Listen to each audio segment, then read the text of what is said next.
જય માતાજી મિત્રો. આજે તો અમે નીકળ્યા છીએ ગાય લેવા. આપણા મોટાભાઈ રાહુલભાઈ અને મનોજભાઈએ કહ્યું, આજે ગાય લીધા વગર ઘરે નહીં જઈએ. અમે પણ છાતી ફૂલાવીને નીકળી પડ્યા. પણ ગાયોએ કદાચ પહેલેથી જ મીટિંગ કરી રાખી હતી કે આ લોકોને આજે કંઈ આપવાનું નથી. સૌ પહેલા જીતપુર ચોકડી પાસેના તબેલે ગયા. ગાયો જોઈ, એકને જોયા પછી બીજી જોઈ, પણ ક્યાંય દિલ જ બેઠું નહીં.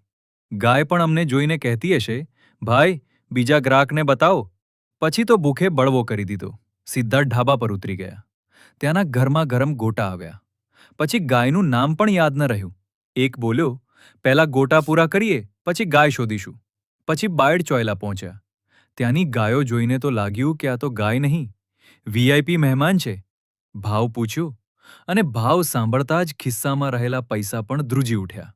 એટલે કહ્યું, ભાઈ ગાય તમે રાખો, અમે તો યાદો લઈને જઈએ. પછી ધનસુરા પાસે સાંભેરી ગામે પહોંચ્યા. ત્યાં પણ ઘણી ગાયો જોઈ, પણ કોઈ ગમી નહીં. આખરે ગાડીમાં બેઠા અને એકબીજાને કહ્યું, આજે ગાય નહીં મરે. તો મિત્રો, જો તમારા ધ્યાનમાં કોઈ સારી ગાય હોય તો કોમેન્ટમાં જરૂર જણાવજો. નહીં તો કાલે ફરી ગાડી લઈને અમે ફરી ગાયના ઇન્ટરવ્યૂ લેવા નીકળી જઈશું. વિડીયો ગમે હોય તો એક લાઇક કરજો અને શેર કરવાનું ભૂલતા નહીં. મળીએ કાલે નવા ધમાકેદાર વ્લોગમાં. જય શ્રી શ્યામ.